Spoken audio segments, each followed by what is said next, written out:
Muy buenas tardes a todos y a todas. Es un placer, como siempre, darles la bienvenida al edificio Grupo San Valero. Hay muchas caras conocidas y para los que estén por primera vez aquí y no conozcan este lugar, este salón de actos, este edificio, simplemente decirles que es el lugar donde compartimos con ustedes temas que interesan a toda la sociedad y lo hacemos a través de charlas, de conferencias, de presentaciones de libros como el de hoy, de exposiciones, para convertir entre todos nosotros juntos este espacio en un punto de encuentro abierto al diálogo social y para ser también un altavoz en la ciudad.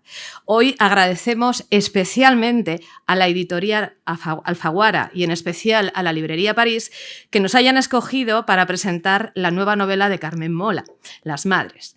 Desde Grupo San Valero y Universidad San Jorge damos la bienvenida a los tres autores que están detrás de Carmen: Jorge Díaz, Agustín Martínez y Antonio Mercero. Muchísimas gracias de verdad a los tres por estar aquí. Y después de esta charla que vamos a hacer ahora mismo aquí en el Salón de Actos, bajaremos luego a hacer la firma de ejemplares que será en el patio que habéis visto a la entrada del edificio. Acompañándolos en la presentación está Irene Achón. Irene, también muchas gracias a ti por estar hoy aquí. Irene es doctora, programa en Lingüística Hispánica y Teoría de la Literatura y licenciada en Filología Hispánica por la Universidad de Zaragoza. Dentro de su labor como docente en la Universidad San Jorge para el área de comunicación de la Facultad de Comunicación y Ciencias Sociales, ha impartido literatura y medios audiovisuales, literatura y análisis de textos, narrativa audiovisual, guión, comunicación escrita, narrativa y literatura contemporáneas. Es directora del grado en Traducción y Comunicación Intercultural de la misma universidad. Antes de empezar su andadura como docente universitaria, fue correctora y revisora de textos para editoriales científicas y literarias. Por sus ojos, por lo tanto, han pasado miles de páginas del panorama editorial de Aragón, Barcelona y Madrid. Muchísimas gracias, de verdad, a todos ustedes por su atención, por estar aquí, y cedo la palabra a Irene Achón para que sea ella quien dé paso a nuestros invitados de hoy y dirija la charla con ustedes. Muchas gracias.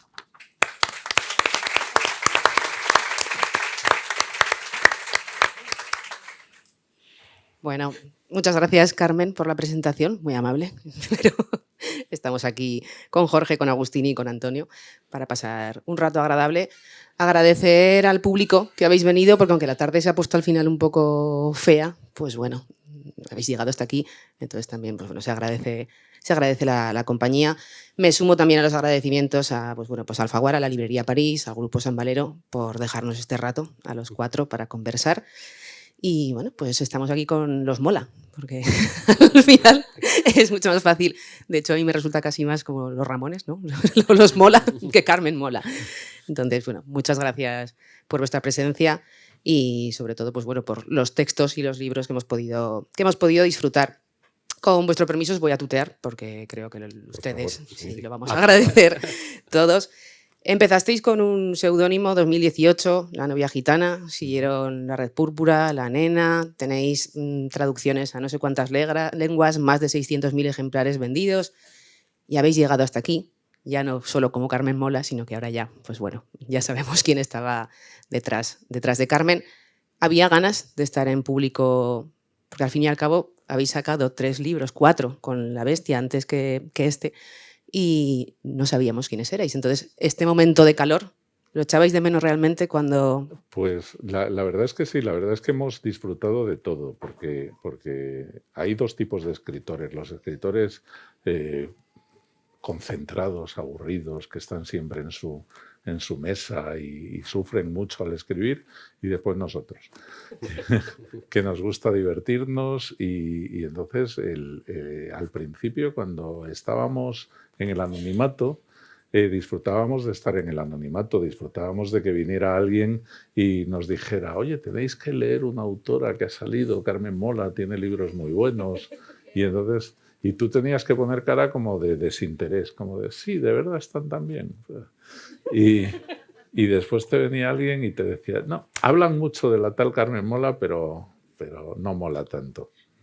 Y tú borrabas su nombre de la agenda del móvil, porque no te quedaba más. Y bueno, disfrutamos de aquello, nos lo pasamos muy bien con aquello, y cuando pensamos que estaban a punto de descubrirnos, que ya empezaban a salir... habíamos intentado mantenerlo bastante en secreto. O sea, en mi caso, No lo sabía nadie de fuera de mis amigos más íntimos. En el caso de Agustín lo mismo, sus amigos más íntimos y su familia. Y en el caso de Antonio no había nadie de fuera de su barrio que lo supiera. Fui más indiscreto. Lo que pasa es que tiene un barrio populoso. Me gusta presumir. Y entonces, bueno, cuando pensamos que ya nuestro nombre iba y empezaba a salir, que ya de repente alguien decía, yo creo que es tal, yo creo que son dos hombres, yo creo que es un guionista de televisión, dijimos, oye, nos van a descubrir, están a punto de tenernos que llamar uno de nosotros a los demás y decir, oye, fijaos lo que dice en tal periódico, tal página web, tal red social que ya nos han descubierto. Y entonces empezamos a pensar estrategias para abandonar el anonimato. Bueno, una de ellas nos salió y por eso estamos hoy aquí. Y ahí descubrimos una cosa con tristeza, que es que nosotros pensábamos que no se hablaba de otra cosa en España, de quién es Carmen Mola, y no le interesaba a nadie. Y bueno, disfrutamos de aquello y ahora disfrutamos de esto. O sea, nos lo pasamos bien igual, o sea que estamos encantados. Muy bien. Hombre, la verdad es que la forma de salir... Y en el barrio de Agustín, digo, de Antonio más. La forma de descubrir quién era Carmen Mola tampoco está mal. No nos quedó mal el mozo. No, oye, no salió nada mal, desde luego, por lo grande. Bueno, pues un poquito por centrarnos en lo que es las madres, que es lo que nos ha traído hoy aquí, sin desvelar grandes cosas, porque al final, pues bueno, yo de hecho soy una persona que cuando he ido a las presentaciones y me han destripado alguna parte me ha dado mucha rabia. Entonces vamos a procurar no desvelar, pues eso. También te digo que en nuestras novelas, si no destripas, no hay nada. Esto, por dejar las cosas. No. En algún momento se destripará alguien. Bueno, sí, de hecho, antes fuera ya hemos tenido casi una idea de una futura saga con mi Vértigo. Pero bueno, voy a leer un pequeño fragmentito, porque creo que viene hoy muy al pelo, hablando claro, que es el inicio del capítulo 9. La urbanización de Torres de San Lamberto, en la carretera de Logroño, la zona que en tiempo se llamó el Poblado Americano, es una de los mejores de los alrededores de Zaragoza. Hubo un tiempo en que alguien que cayera en esas calles sin previo aviso habría pensado que estaba en Texas, no en un barrio español de los años 50. Coches enormes, hamburgueserías, boleras, cine, tiendas, supermercados con exquisiteces inimaginables en un país al que todavía le costaba despegar. Los norteamericanos se marcharon a finales del siglo pasado y la base aérea pasó a depender del ejército español. Los negocios de los estadounidenses cerraron y nuevos vecinos llegaron al barrio. Ya no es Texas, pero sigue siendo un lugar especial en el que el nivel de vida es alto. Aquí creo que muchos hemos reconocido la zona. Me llamó mucho la atención, entonces tengo que preguntarlo. ¿Por qué Zaragoza? ¿Cómo llegasteis a Zaragoza? ¿Por qué Zaragoza?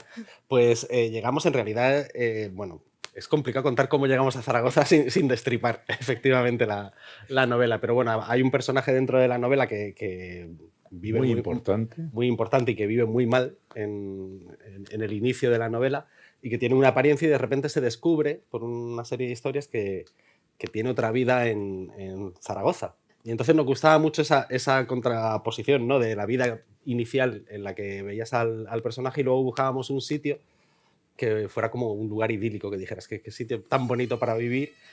Nadie, ningún malvado, ningún asesino a sueldo puede salir de esta urbanización, ¿no? Por aquí tú vives ahí, ¿no? No tienes asesinos a sueldo en la urbanización.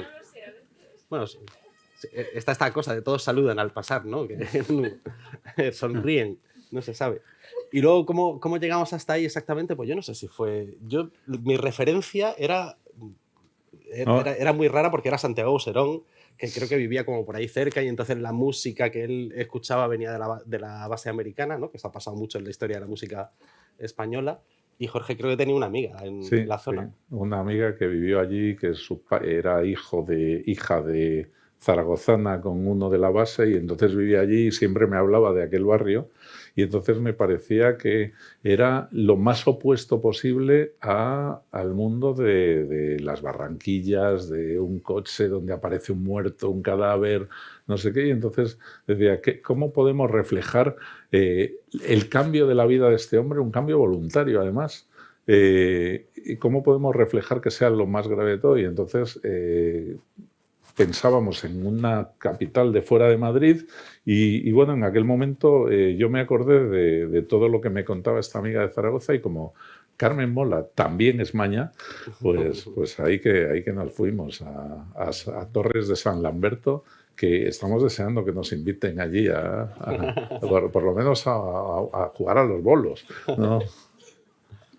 Sí, de hecho, lo que habéis comentado de los discos, y eso es curioso también, porque mi padre tenía un bar cuando yo era cría, y muchos de los vinilos que hay en mi casa salen de la base, porque los traían. La historia de la música del rock en español tiene mucho que ver con las bases americanas que se colocan en España, porque como no había música extranjera, llegaba a través de las bases.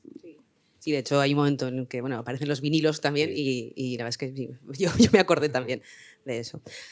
Justo estábamos hablando de, pues un poco eso, que estáis buscando una localización que fuera pues un lugar en el que nadie se imagina a lo mejor que puede haber ahí alguien pues malvado.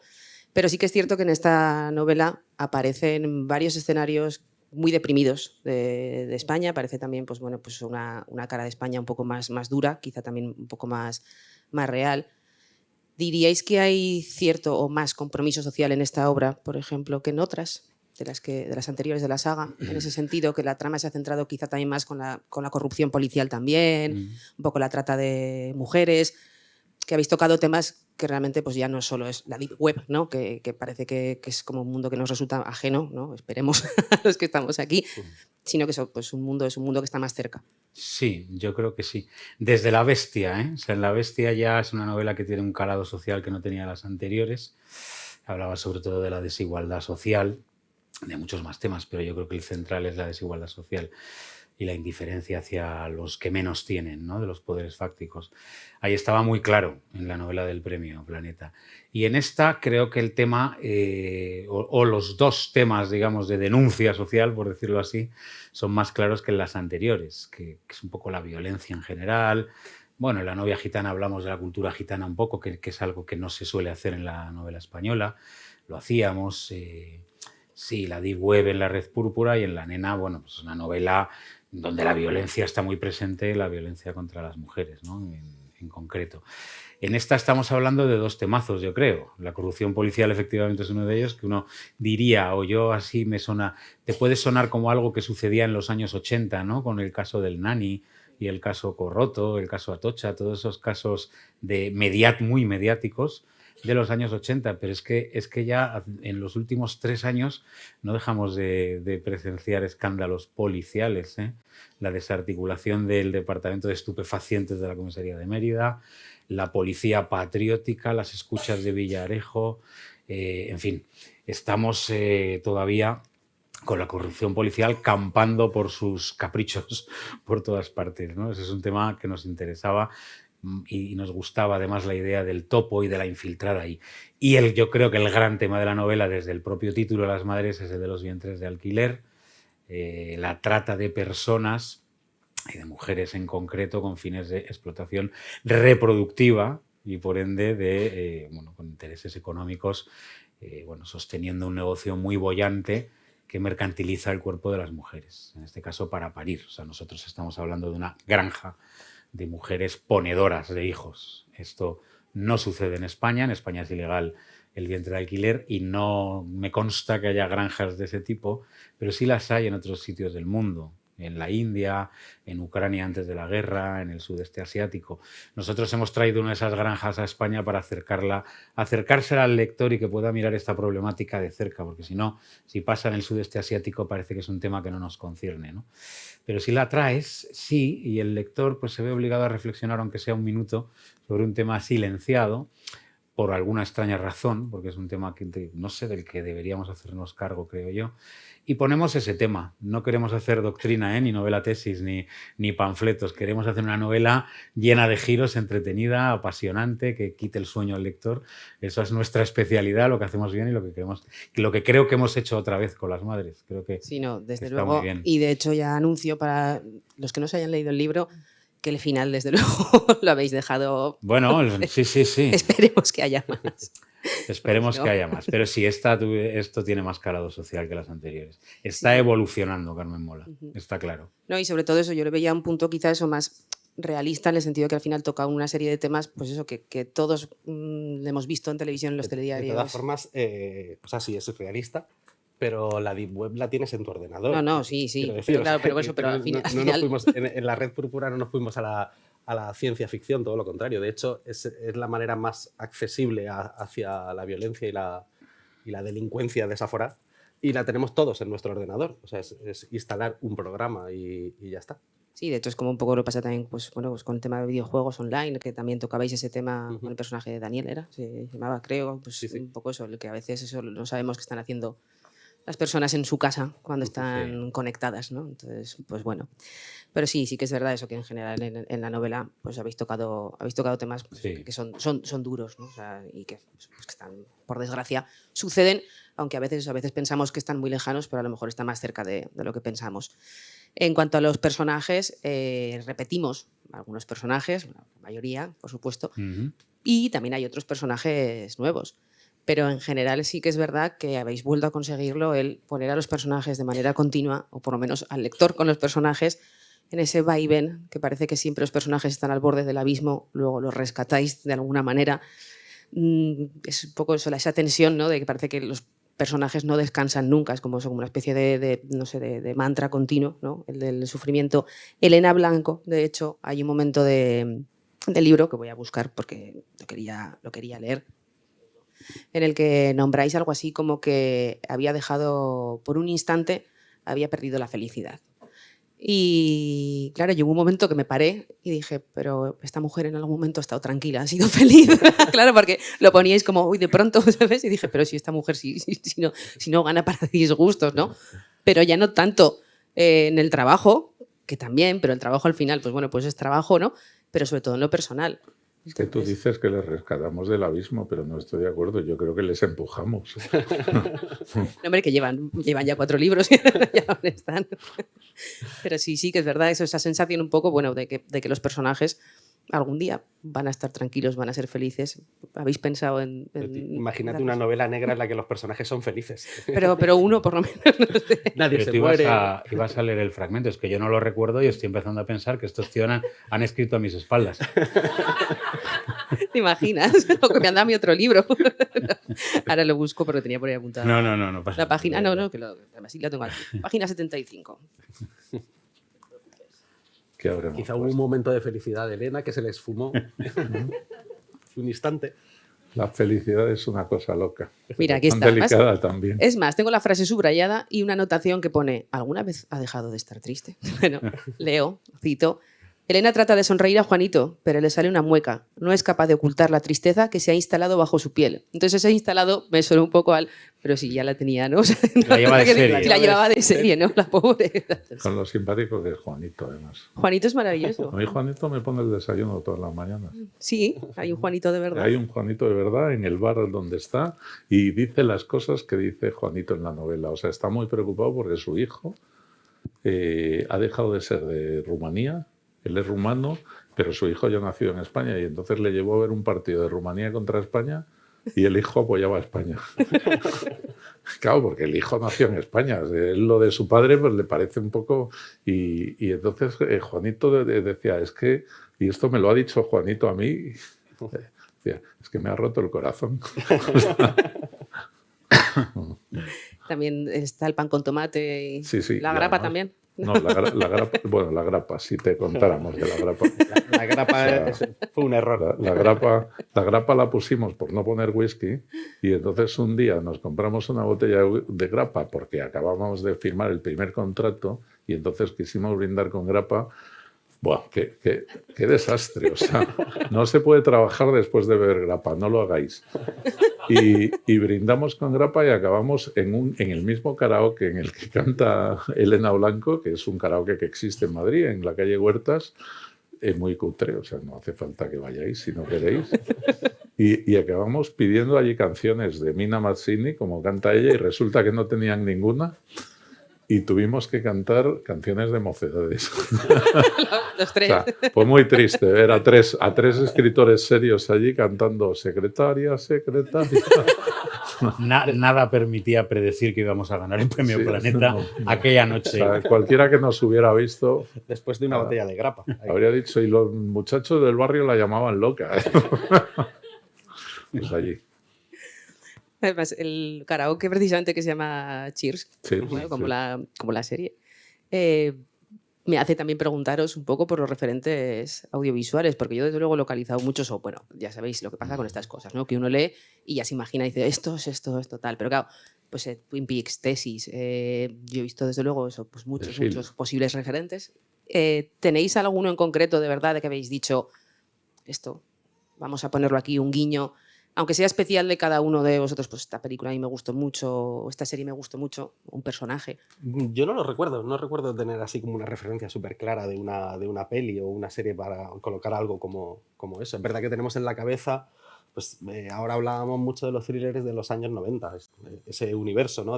Pues de Seven, El silencio de los corderos, Cosas que hacer en Denver cuando estás muerto. Que había como un montón de pelis ahí de thrillers que eran muy oscuros, con personajes muy atormentados, ¿no? Y que eran muy violentos también. Entonces yo creo que eso sí que, bueno, que resuena un poco en las novelas. Creo, de esto nos hemos dado cuenta ahora, que estamos en la quinta novela, la verdad. O sea, no es una referencia consciente. Y luego, a no ser que alguno de ellos haya metido una referencia sin que yo me entere. Yo en la tele solo veo al Madrid. No, pero es verdad que lo que dice Agustín está bien, que te das cuenta a posteriori, porque si tú quieres replicar un fenómeno, lo que hace alguien en una novela, generalmente fracasas. No entiendes bien el mecanismo, por qué funciona. Es mejor que sea instintivo. Todos tenemos referentes, seguro. A mí se me ocurre Juego de Tronos, pero por esto que hacen con el espectador de quitarle la red de seguridad, que aquí puede morir cualquier personaje, puede pasar cualquier cosa, los niveles de crueldad son inauditos, no les tiembla la mano y a nosotros tampoco nos tiembla. O sea, nosotros eso, llevar a la novela esa misma sensación, o sea, al lector, esa experiencia lectora en la que se tiene que sumergir sin red de seguridad, que aquí puede pasar cualquier cosa, a mí me gusta. Y eso yo lo notaba como espectador en Juego de Tronos. Entonces seguro que ahí hay alguna clase de influencia, pero como dice Agustín, muy inconsciente, ¿no? Sí, porque está Psicosis también en ese sentido, ¿no? Que tú empiezas a ver la peli y pensabas que era de una cosa y vas con una prota y de repente, pumba, todo cambia. Yo creo que eso es muy chulo y eso sí que en eso sí somos conscientes. O sea, sí somos conscientes a la hora de trabajar una trama que intentamos sorprender, ¿no? Y a la hora de sorprender es pues eso, que la gente ha visto, ya ha leído muchísimo y espera unas cosas, que van a pasar unas cosas porque es lo que normalmente pasa siempre, ¿no? En las novelas o en las pelis y tal. Y entonces nosotros con eso sí jugamos. Pues tú tienes un protagonista y el protagonista, pues en teoría no va a morir. Pero en nuestro caso sí, puede que muera el protagonista, ¿no? Y entonces ese tipo de juegos creo que son interesantes. No en esta novela, en otras. En esta igual no muere nadie.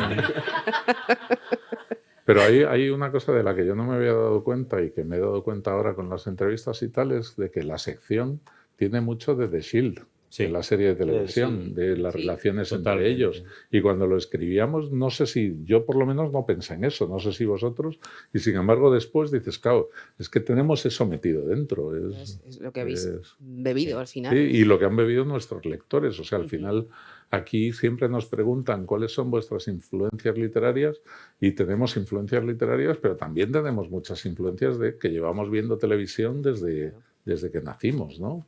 Y nuestros lectores también, ¿no? Sí, de hecho a mí lo que es la saga, en cuanto por ejemplo a construcción de personajes, me ha recordado casi más a una construcción, por ejemplo, de personajes de una serie, ¿no? Porque al final también es verdad que una novela aislada no te permite un desarrollo tan claro a lo mejor como podemos tener en una saga. A mí particularmente me gustan mucho las series frente a las películas, por eso, porque permite eso que los personajes crezcan. Has hablado antes, por ejemplo, de Juego de Tronos, pero es que hay de 100.000 Sí, casos, sí, ¿no? sí. Y lo interesante yo creo también de lo que estáis construyendo es que estáis dejando a los personajes un desarrollo que un libro solo desde luego no les habría permitido.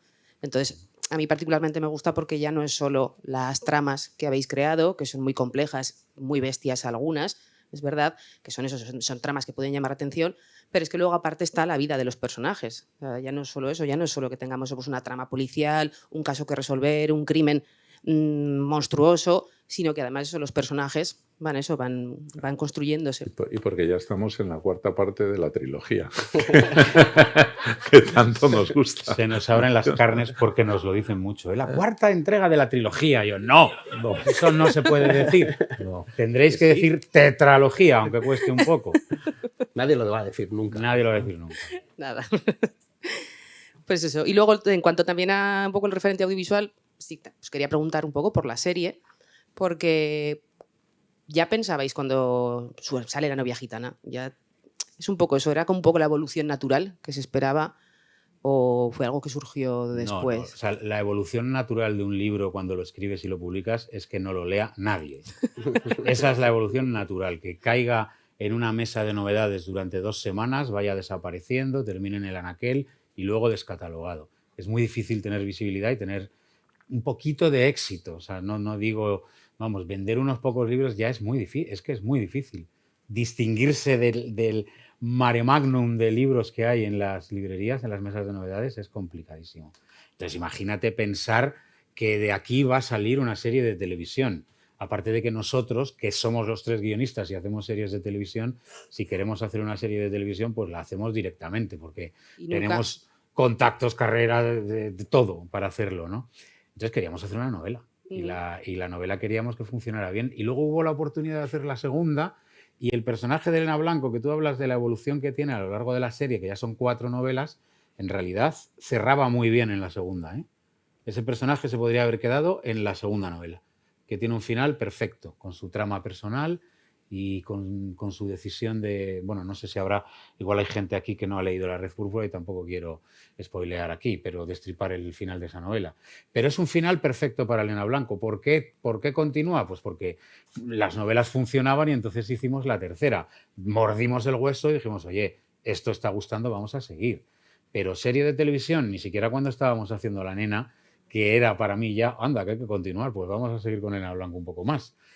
Hasta llegar a Las Madres, en la que ya la encontramos en un punto luminoso, sorprendente, porque siempre ha estado muy amargada, en un punto de cinismo, de amargura y de oscuridad. En Las Madres no, en Las Madres está en la armonía, buscando la luz, buscando fundar una familia y buscando, y abstemia. Ya no tiene costumbres disipadas. Eso es todo una novedad. Ya sabíais lo que era la grapa, entonces decidisteis Hemos intentado retirársela al personaje. Nos empezó a dar pena que bebiera tanta grapa, sí. También hay que decir que hemos fracasado un poquito, pero bueno, en su intento de regeneración, quiero decir. No, puede ser que salga bien o mal. Aquí no se No, destripa nada. Sale mal, ya os digo. pero algo sale bien dentro de la novela. Sí, hay algunas cosas que sí. Hay que dar de las dos cosas, que no sea todo un No, pero espera, que mazazo. hay muchos momentos de luz. Hay sobre todo momentos con de Elena. luz y hay tramas que cierran positivamente en Las Madres y otras que no. No. Como es la vida. Tienes momentos chulos y momentos que no lo son. Sí, desde luego. Filosofía, Mercero. Pero luego, en Aquí todo había esto que poner decimos una música oriental. Sí, no, de los personajes, yo creo que sí es verdad que nosotros hacemos una cosa. Uno nunca puede planificar que va a hacer 4 novelas, igual que ninguna serie planifica que va a hacer 6 temporadas o 7 temporadas. Vas creciendo, digamos, acompañando a los personajes. Pero sí creamos nosotros algo desde La novia gitana, que es en televisión se le llama universo, que es el mundo que rodea a los personajes y que te permite pues, que entren nuevos personajes, que pasen cosas, ¿no? Que haya como... Bueno, ese crecimiento de un lado para otro. Y nosotros lo hemos... Bueno, se nota especialmente en Las Madres porque un personaje que es secundario en La Nena, como es Reyes, de repente encuentra su hueco y crece de manera natural dentro de la novela. Y entonces se ha convertido casi en coprotagonista en Las Madres con Elena. Y eso lo permite un poco este rollo del universo a la hora de crear una ficción. Sí, desde luego, en todo lo que es el universo narrativo que habéis conseguido, los personajes han ido evolucionando y en este último, desde luego, Elena tiene fuerza y el personaje de Reyes también. Es un personaje que ya no solo lleva parte de una trama, sino que además también yo creo que es uno de los personajes que más fuerza ha cogido y más personalidad. Incluso es una personalidad que empieza como más floja, pero luego de pronto adquiere un carácter que aparte de ser determinante, pero yo creo que sí, que es un personaje que puede darnos, espero. Si Juego. llega viva al final de la novela, ¿eh? Sabemos. Es que eso no No, lo por eso he sabemos. dicho espero. Yo ya he dicho que no iba a desvelar nada, pero vamos, el final hay que leerlo. Además había leído algún tuit por ahí de final de infarto. Bueno, yo tenía unas ganas tremendas de llegar, pero decía, qué curiosidad tengo, porque además hay varios momentos de la obra en las que yo decía, ¿van a cerrarlo aquí? Porque hay momentos en los que parece que se va a cerrar, incluso investigaciones que hay están llegando ya casi como al final, y yo decía, pues si aún faltan un montón de páginas, ¿cómo van? ¿Qué va a pasar ahora? O sea, ¿qué giro le van a dar? Y lo habéis conseguido, la verdad, porque de pronto el final es como, no fastidies. Y eso que cuando llegas al final hay un momento que dices, Te lo ves venir. yo cuando leí el final, un momento y dije, me la han colado, pero sí que había algo, luego os lo comentaré en privado. Yo te digo, a mí mi hermano pequeño me escribió nada más acabar la novela y me dijo, búscate un sitio donde cenar esta Nochebuena porque en casa no cenas.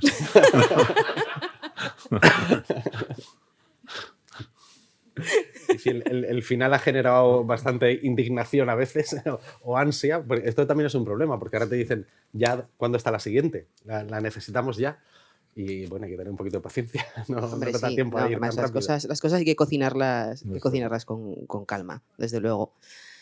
Habéis un poco hablado ya de eso, de cómo de que no tenéis unos referentes claros o no os habéis fijado claramente en algo, decir esto vamos a replicarlo, pero más replicar es imposible, ¿no? Pero en lo que es el proceso creativo de las 6 manos, aunque yo una vez os oí una entrevista que decíais que, bueno, que dejabais siempre que la historia fuera lo primero y que no estuvieran los egos detrás y, bueno, pues un poco eso, el mantener eso, el acuerdo. ¿Quién lleva un poco, no tanto la voz cantante, pero de quién es un poco la idea de las tramas? ¿Hay alguien que se imagine las tramas, sobre todo las situaciones estas un poco ya gores que habéis planteado? ¿Hay alguien que tenga la mente un poco más oscura de los tres o...? Sí hay uno que tiene la mente más oscura. Pero no, siempre nos dicen la idea, no, si es que una novela son 200 ideas. O sea, una novela, cuando nosotros nos juntamos a hablar, pues al principio no hay nada y entonces empezamos a disparar en todas las direcciones hasta que una de las ideas que salen, o sea, por ejemplo, esto lo contamos siempre, pero porque fue así, ¿no?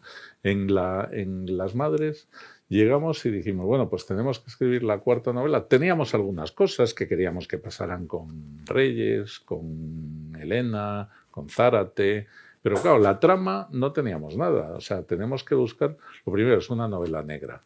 Lo lógico es que aparezca un cadáver.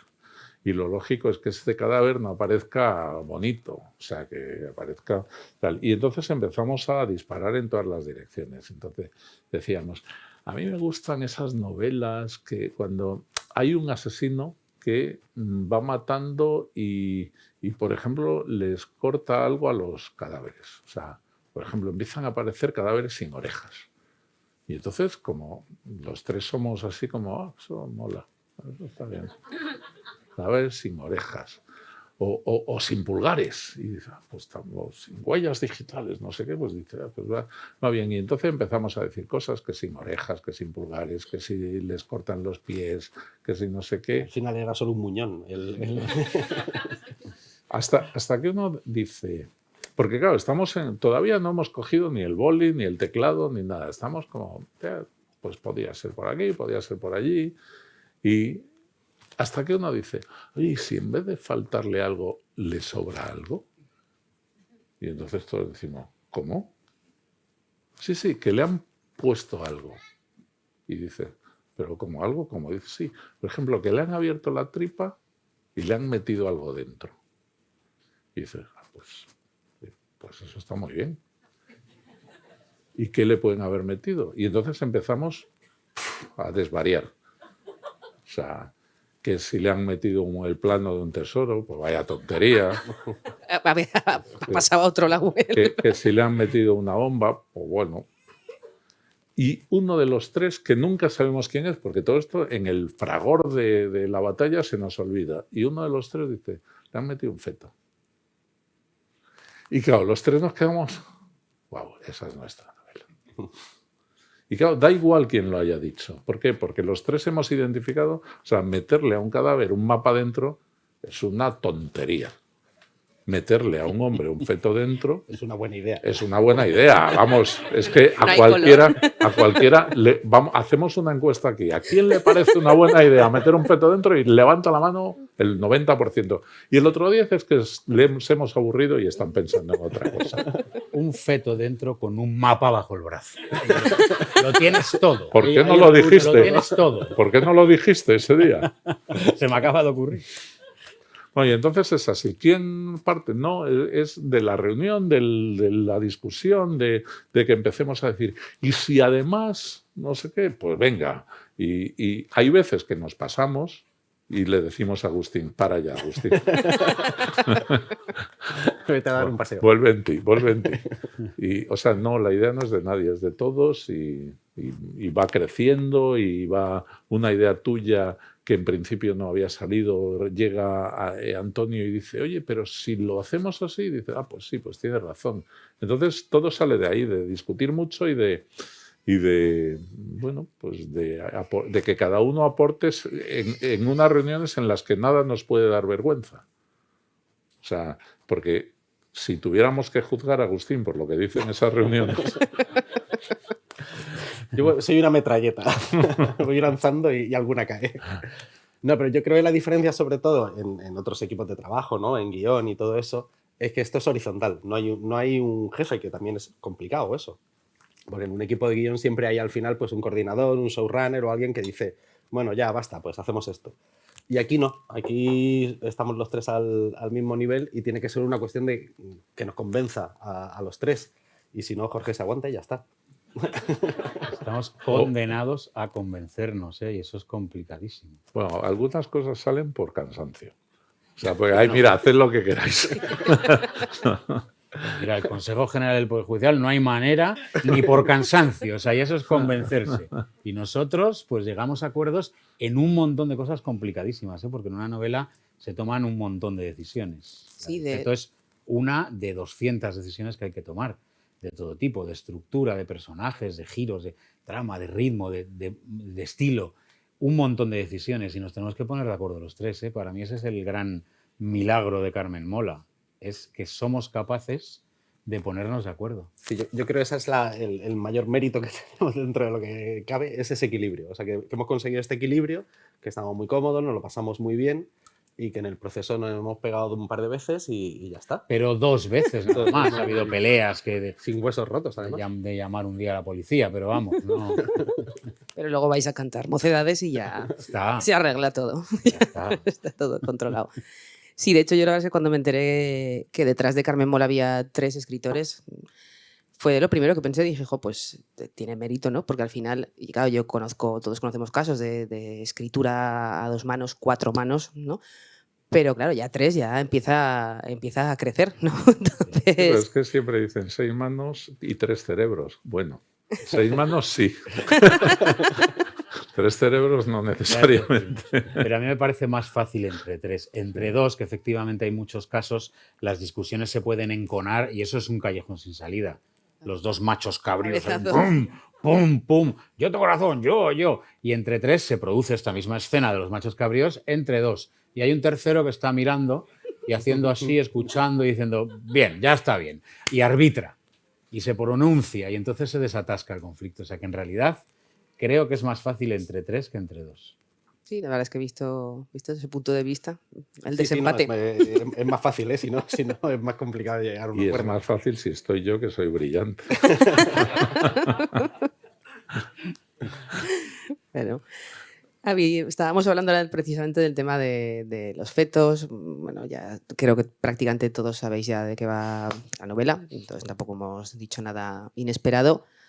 Creo que habíamos leído cosas muy, muy brutas en la saga, pero la verdad es que claro, estamos hablando de 3 muertes en una, ¿no? Porque al fin y al cabo, claro, estamos hablando del cadáver del hombre, el cadáver de la mujer, porque ya lo describís, que eso tal y como están los fetos, pues se sobreentiende ya prácticamente desde el inicio que la señora no ha sobrevivido, pero claro, luego está el feto en sí, ¿no? Entonces, claro, es como aún más terrorífico, encima, pues todo lo que ya luego rodea al resto de la trama que hemos hablado ya de los vientres de alquiler, en fin. Pero simplemente ya esa imagen, ya de por sí, es desde luego muy desagradable.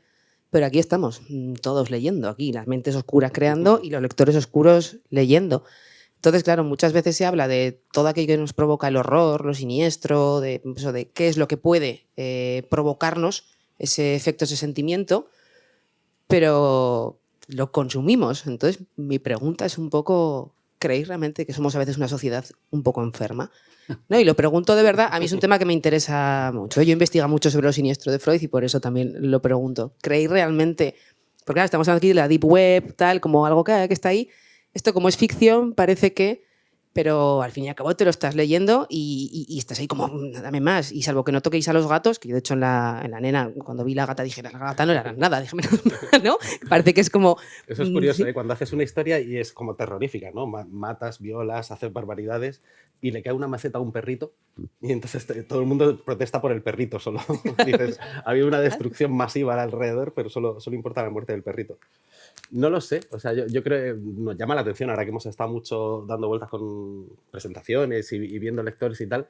Hay mucha gente que nos dice que su favorita es la nena, que es como en teoría dentro de todas nuestras novelas la más salvaje.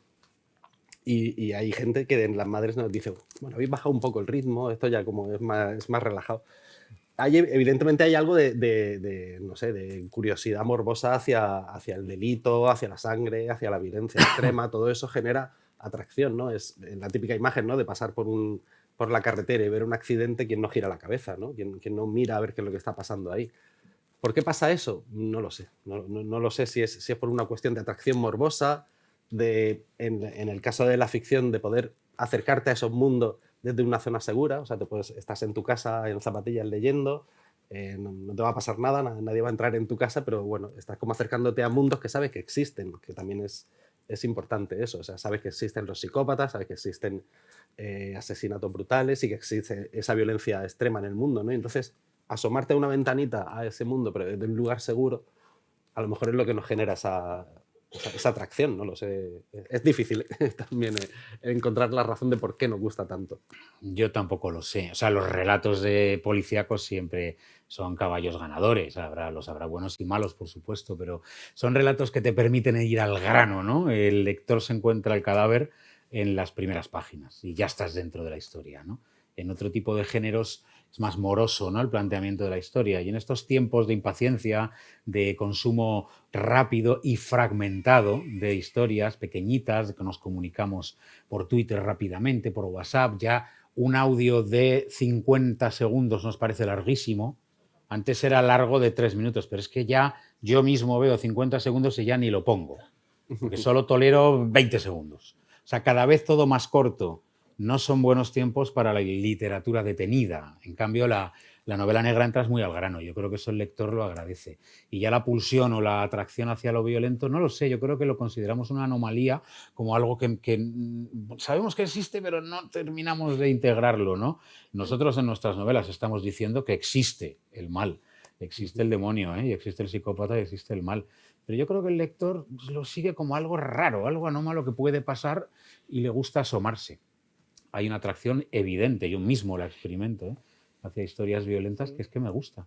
Sí, eso lo ves en los telediarios, ¿no? De repente te ponen noticias súper absurdas solo porque tienen la imagen, ¿no? O sea, de repente un oso se come a un bebé en Canadá. Dices, ¿qué me importa a mí esto? Pero tengo la imagen del oso comiéndose al bebé. Y eso siempre ha pasado, ¿no? Con el caso, con toda esta cosa de noticias de sucesos extremos, es algo que a la gente siempre le ha tentado mucho.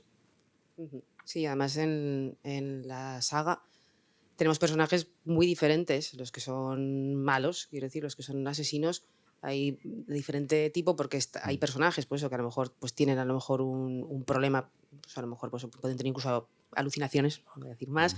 Hay otros que de pronto es porque han tenido una infancia terrible y entonces tienen un trauma. Es decir, que hay como diferentes excusas o diferentes motivos, ¿no?, que habéis llevado por los que alguien puede llegar a cometer esto. Entonces, al final también un poco el mensaje que recibe el lector es, ojo, que esto pues, no es solo de alguien que pueda tener pues eso, pues, algún problema. Me puede pasar a mí. Sí, ¿no? El mal razonado, si te dan las circunstancias de estrés en tu vida, podrías llegar a cometer un crimen. Claro, porque de hecho hay personajes incluso que los habéis puesto al límite y al final han saltado. Es decir, esos personajes que ya parece que desde nacimiento están tocados por el mal o Sí. están ya, pues ya tienen un futuro desgraciado y ya parece que con eso ya están abocados a, pues eso, al horror, y otros que los habéis llevado al límite y de pronto han saltado. Entonces al final sí que eso que yo creo que el lector lo que ve es un poco esa curiosidad, dijo, es que esto está a lo mejor más cerca de lo que podríamos esperar, ¿no? Entonces, bueno. En alguna ocasión también habéis dicho que a veces os habéis reprimido en alguna escena, no sé. Pero sí que es cierto que en esta última saga, aunque a lo mejor no es tan visceral los detalles, perdón,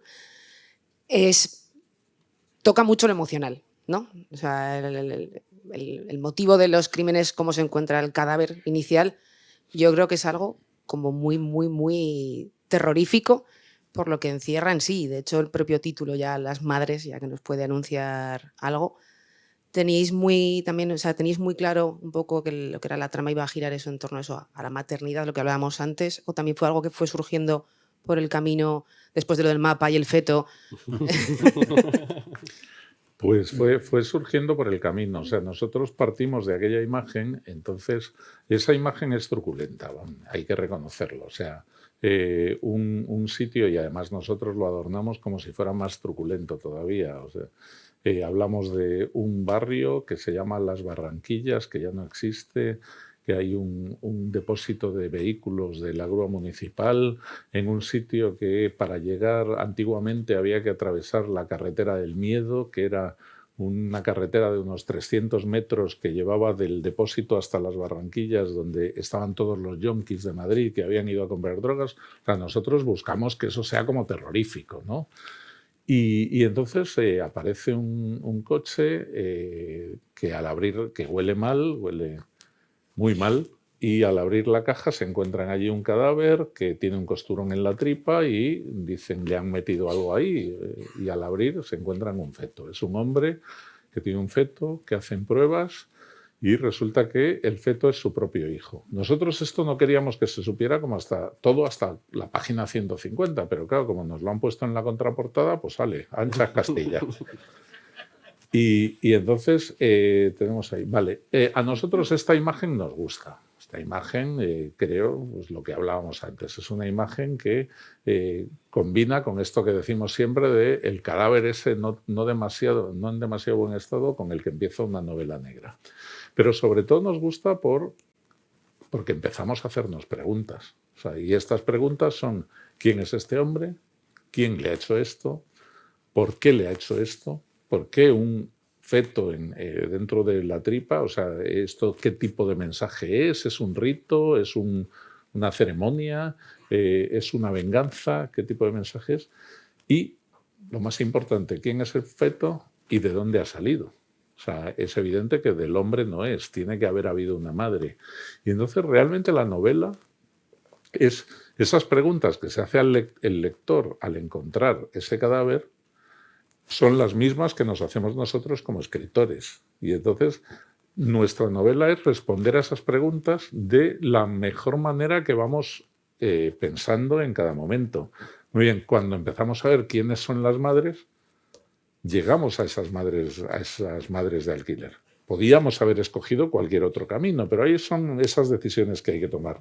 Entonces llegamos a esas madres de alquiler. Y bueno, pues esto es un poco el proceso que vamos haciendo. Nosotros realmente haríamos como lo mismo que hace el lector, lo que pasa es que vamos unos meses por delante y lo escribimos para darlo, pero nosotros todas las preguntas que se puede hacer el lector de cómo van a averiguarlo, de dónde sale, cómo se pueden enterar, son las mismas que nos hemos hecho nosotros hace unos meses y bueno, pues hemos ido tomando unas decisiones que pueden ser mejores o peores. A lo mejor hay alguna que dices, oye, pues si hubiéramos hecho esto habría quedado mejor, pues es probable, pero estas son las nuestras.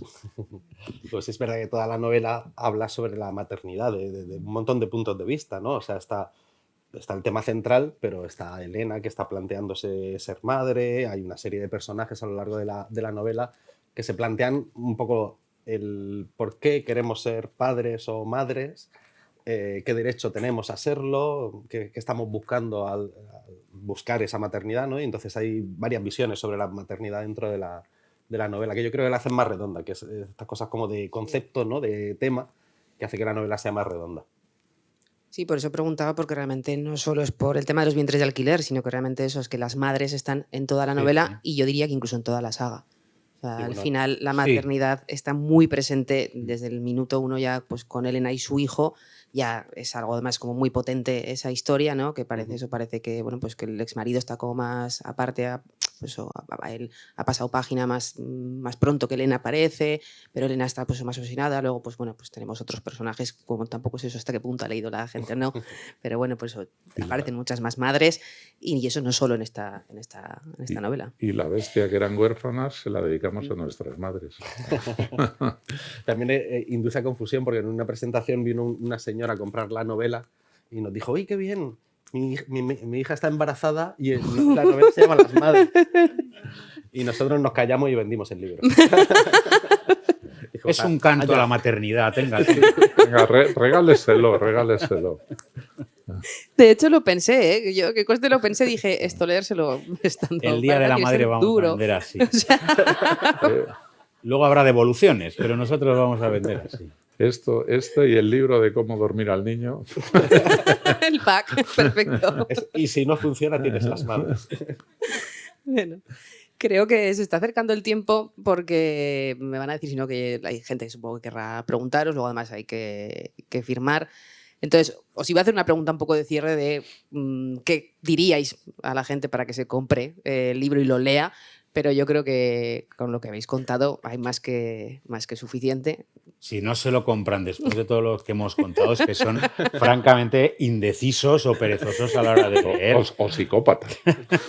No es para regalar a embarazadas, hemos quedado. ¿Vale? Bueno, que sí.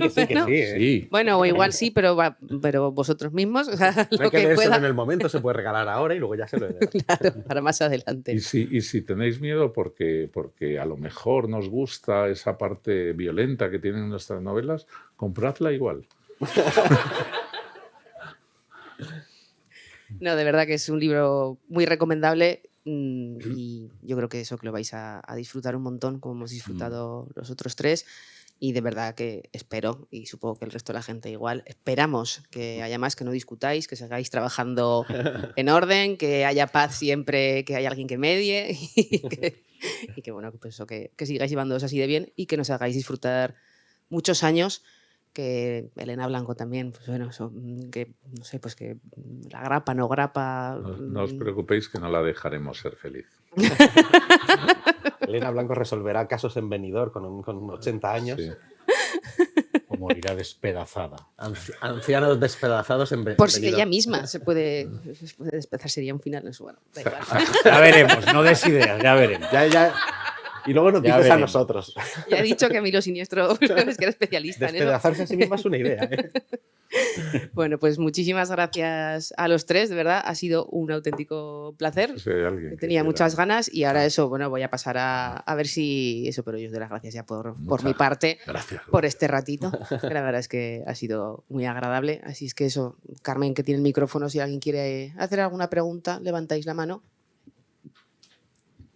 Hola, buenas tardes. Buenas tardes. Tengo una curiosidad sobre cuál es el proceso de escritura entre tres personas. ¿Os repartís personajes? ¿Os repartís, si se puede contar? ¿Os repartís capítulos? ¿Los desarrolláis? ¿Cómo lo hacéis? Pues... ¿Te toca a ti? Dale. No me toca a mí, pero... No, es un mito eso de que los escritores... Siempre se decía, por ejemplo, en Friends que había el que llevaba el personaje Chandler, el de Mónica, el de Rachel. Yo nunca he conocido guionistas que trabajen así, menos escritores que suele trabajar uno solo. A ver, nosotros lo discutimos todo y después, una vez que hemos discutido y ya sabemos los tres qué novela queremos escribir, hacemos una palabra que viene del mundo del guión, que es una escaleta. La escaleta es un documento en el que dice capítulo por capítulo todo lo que va a pasar. Entonces, es un documento detallado, o sea, pueden ser 100 páginas a lo mejor, donde dice capítulo 1, tal, en tal sitio, de tal manera, lo encuentran, no lo encuentran, bueno, todas estas cosas. Entonces, una vez que hemos acabado este documento, que discutimos entre los tres, después de haber hablado de las tramas, de lo que va a pasar, de los personajes, de los arcos dramáticos de cada uno, pues ya llega el momento en que, vale, pues nos tenemos que ir a escribir. Y claro, ahí ya no podemos estar los tres juntos. Entonces, pues vamos a suponer que nos han salido 75 capítulos, pues yo me llevo 25, Agustín se lleva 25 y Antonio se lleva 25. Nos ponemos a escribir, pero claro, ahí los escribimos según una escaleta que ya hemos pactado los tres. O sea, en cada capítulo va a pasar exactamente lo que dice en esa escaleta, porque si no empezaríamos a pisarnos, empezaríamos a repetirnos, a poner que encuentran el cadáver 2 veces. No, la tienen que encontrar uno. Entonces ahí ya está toda la novela, por decirlo de alguna manera, volcada en el papel. Una vez que tenemos esto, no queremos que sean 3 novelas, una que empiece, otra que tenga el nudo y otra que tenga el desenlace. Queremos que sea una sola novela. Y además queremos que sea una sola novela de los 3, de Carmen Mola, que no somos ninguno de los 3. Y que entonces el estilo sea el mismo y todo sea lo mismo. ¿Qué hacemos ahí? Pasamos al proceso que nos parece más importante de Carmen Mola, porque este proceso anterior al final lo haría cualquier guionista que quisiera escribir una novela. Entonces, ¿cuál es este proceso? Pues irnos pasando el material de unos a otros. O sea, yo le paso mi material a Antonio, Agustín a mí y Antonio a Agustín, y cada uno cambia todo lo que quiera cambiar. A continuación, cuando yo he acabado con la parte de Agustín, se la paso a Antonio y Antonio cambia lo que quiera cambiar. Mi parte la ha tenido Antonio, la tiene Agustín y vuelve a mí. ¿Yo qué hago? Volver a poner todo lo que había y que ellos han quitado. Y entonces ahí se forma el estilo de Carmen Mola, porque nosotros tenemos claro que cuando nos ponemos a escribir, yo no estoy escribiendo una novela mía, estoy escribiendo una novela de Carmen Mola. Entonces hay unas cosas que tengo claras y que tengo que mantener, pero a veces, a mí no me pasa, pero Antonio se pone cursi. Y entonces Lo reconozco. Yo pongo el corazón. Eso lo llaman cursilería, pero yo pongo el corazón porque si no las novelas son imposibles de digerir.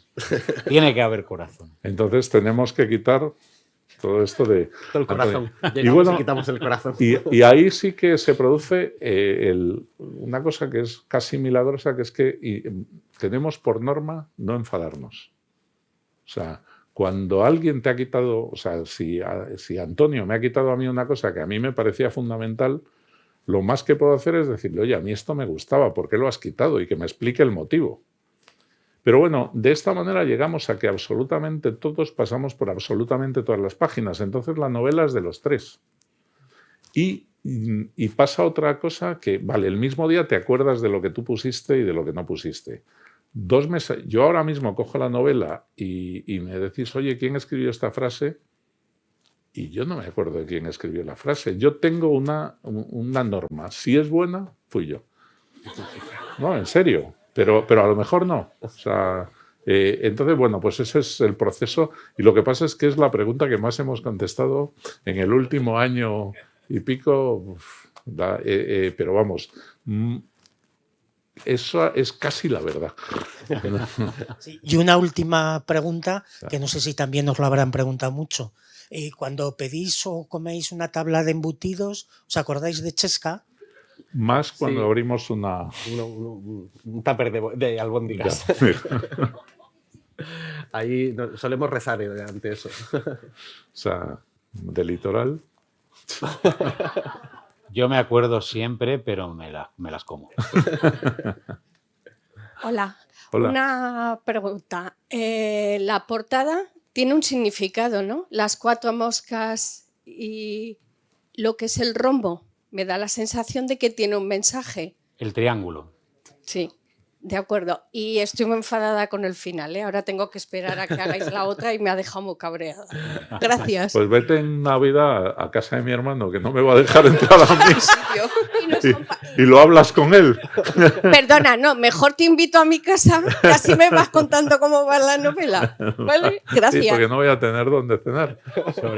Pero a esas alturas no tendremos ni idea de por dónde va a ir la continuación. Entiendo que estés enfadada porque ahora hay que esperar y estamos acostumbrados al consumo compulsivo y todo seguido. Pero también tuvimos que esperar un año entero a la última temporada de Juego de Tronos. Yo estoy esperando a que vuelva The Crown y no vuelve ni a tiros. Y oye, en la vida hay que ejercitar la paciencia. ¿Qué quiere usted que le diga?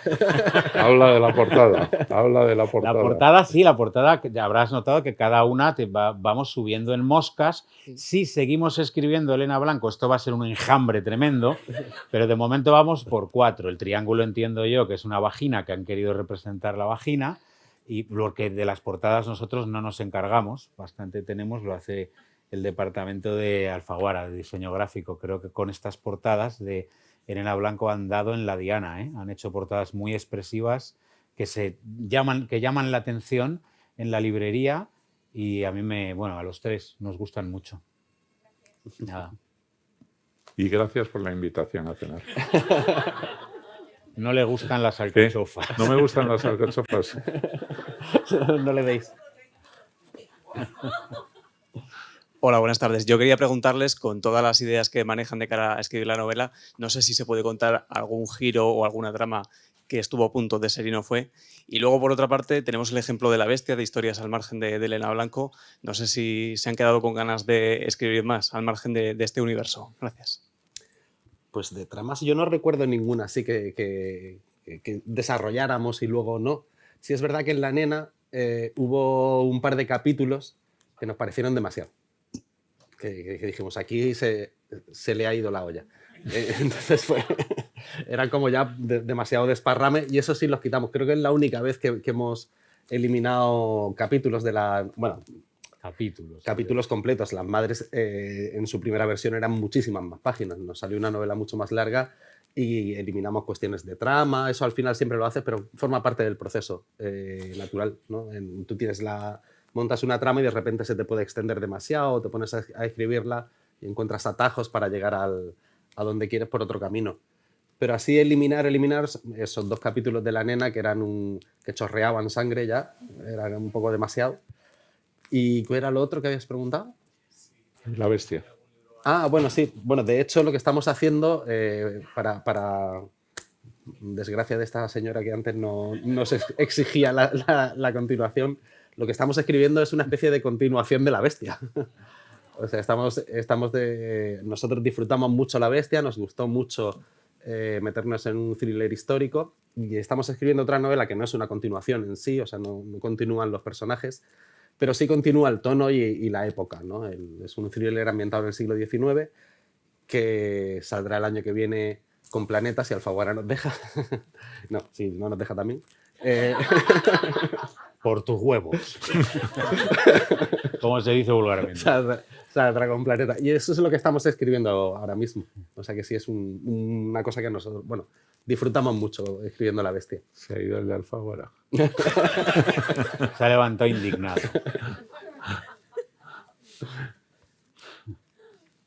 No sé si hay alguna pregunta más, alguna inquietud. Es el momento, por ahí. Hola, buenas. Solo quería preguntaros cómo fue el momento de pasar de vuestra vida de guionistas, imagino para series, películas y demás, a escribir la novela en sí, a pasar a otro tipo de guión, digamos. Bueno, los 3 habíamos escrito ya novelas, sin tanto éxito como Carmen Mola, pero los 3 habíamos escrito novelas. Entonces nosotros teníamos una característica, 2 características que nos unían. Una, que éramos guionistas, que estábamos trabajando en la misma serie, la adaptación de una novela de Agustín que era La caza a Monte Perdido, tiene mucho que ver con esta tierra también, ¿no? Y otra, que los 3 teníamos interés por la literatura, que los 3 habíamos publicado novelas por nuestra cuenta, y entonces esto forma parte como de lo que siempre contamos, de cómo se nos ocurrió, y fue un día al acabar una reunión de estas de guión, que nos lo habíamos pasado muy bien, no sé qué trama estábamos tratando, pero que era muy divertida. Y que al acabar pues nos fuimos a tomar una caña y dijimos, qué pena que cuando estás escribiendo tú solo no te lo pases tan bien. Y entonces ahí hay un elemento que es como un boomerang. O sea, nosotros estábamos acostumbrados a trabajar en guión en equipo. Y entonces estábamos en salas de reuniones, de equipos, teníamos que pactar con un montón de gente, que si ejecutivos de la cadena, que si productores, que si presupuesto, que si actores, no sé qué es lo que teníamos que hacer. Para huir de eso, nos vamos a escribir novelas cada uno de nosotros solos.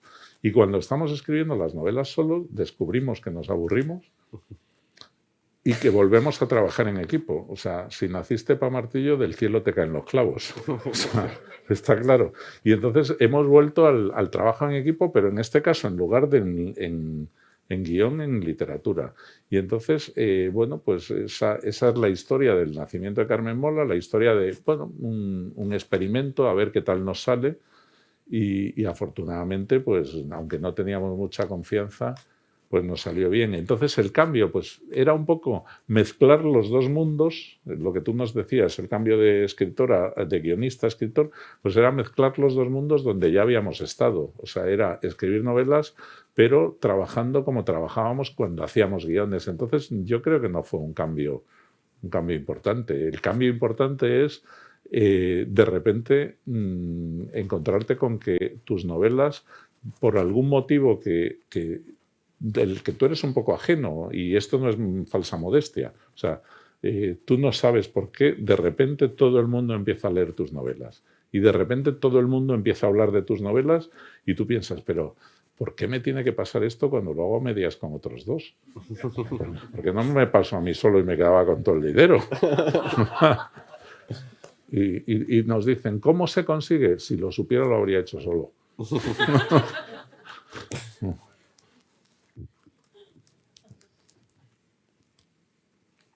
Bueno, pues si nadie más tiene ninguna pregunta, ahora ya sí agradezco en nombre de todos los presentes y de las presentes que hayáis estado aquí.